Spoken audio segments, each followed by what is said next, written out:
죽을 때까지 자기 어머니의 손아귀에서 벗어나지 못했던 전형적인 마마보이란 말이죠.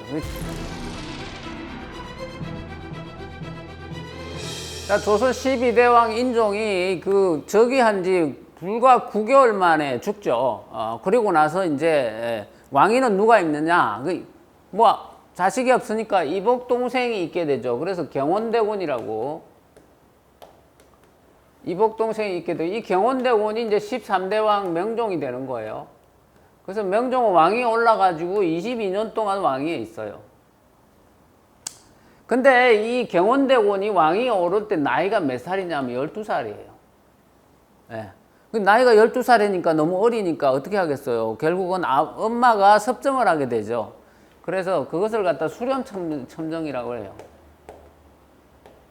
자, 이 수렴을 내려놓고, 즉 발을 내려놓고 청정 덮고 정치를 한다 이런 말이에요. 수렴청정이란 건. 그래서 섭정의 다른 말이죠. 왕이 이렇게 앉아 있으면 북쪽에서 이렇게 내려다보고 남쪽을 보고 이렇게 있죠. 그러면은 이쪽 편에 수렴을 내려놓고 이게 문정왕후가 여기 앉아 있는 거예요. 여기는 이제 명종이 앉아 있고, 그럼 이 명종은 후수압이죠. 그래가지고 문종왕후에 앉아서 여기 대신들이 이렇게 있으면 다 정치를 하는 거라 이 말이죠. 이게 이제, 근데 이 기간이 12살에 왕이 올랐으니까는 8년 동안 계속될 거 아니에요? 그죠? 그래서,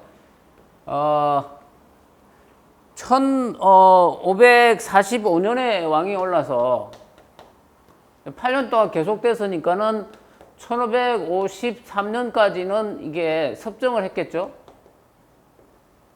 그러면 이 기간 동안은 문정왕후의 정치예요. 근데 이 문정왕후가 정치를 하는 동안 그럼 힘은 누가 갖고 있느냐? 문정왕후 집안에서 갖고 있는 거죠. 외척들이 갖고 있는데, 이 문정왕후의 동생이 윤원행이라는 인물이에요. 그 형은 이제 윤원로라고 하는데, 이 윤원행이라는 인물이 정권을 다 장악하죠.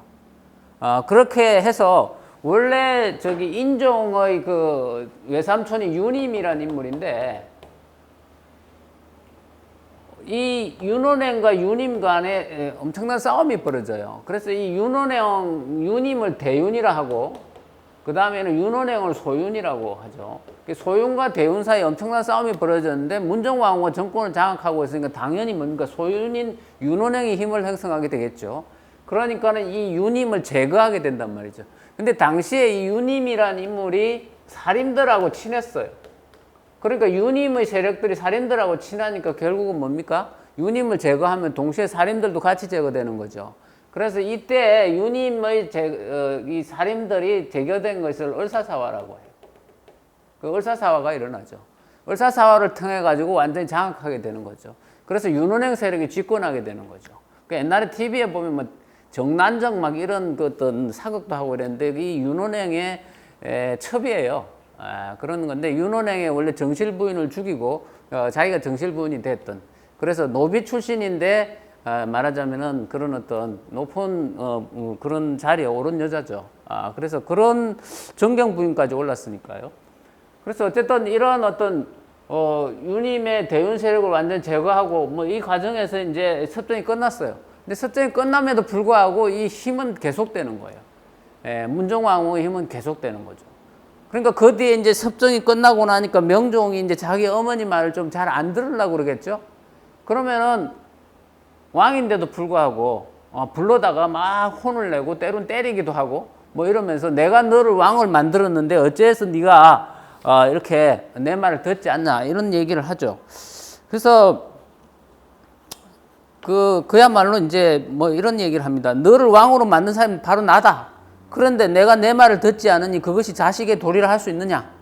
뭐 이렇게 해가지고 항상 자식의 도리를 강조하고 이러니까 거기에서 명종은 자기 정치를 할 수가 없는 거예요. 이게 이 문정왕후가 죽을 때까지 계속되는데, 명종의 재위가 22년인데 문종이 20년에 문정왕후가 죽어요. 그러니까는 22년 재위 기간 동안 20년 동안의 정치는 바로 뭡니까? 이 문정왕후의 정치예요.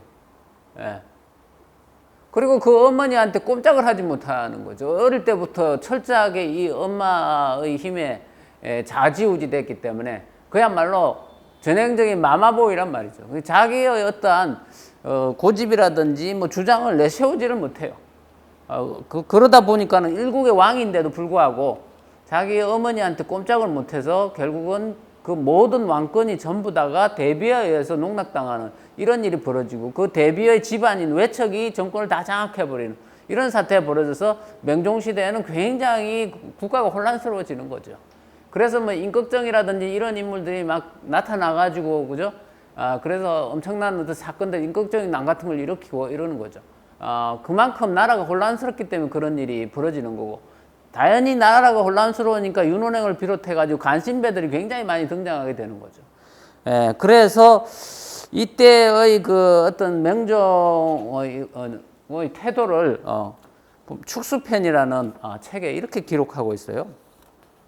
임금이 이미 나이 장성하였으므로 대비가 비로소 정권을 돌렸다. 따라서 마음대로 권력을 부르지 못하게 되었으므로 만일 하고 싶은 일이 있으면 곧 국문으로 조목을 나열하여 중간을 시켜 내전에 내보냈다. 자기가 하고 싶은 말이 있으면은 자기 한간을 시켜가지고 이런 걸 들어달라 막 이렇게 얘기를 하죠.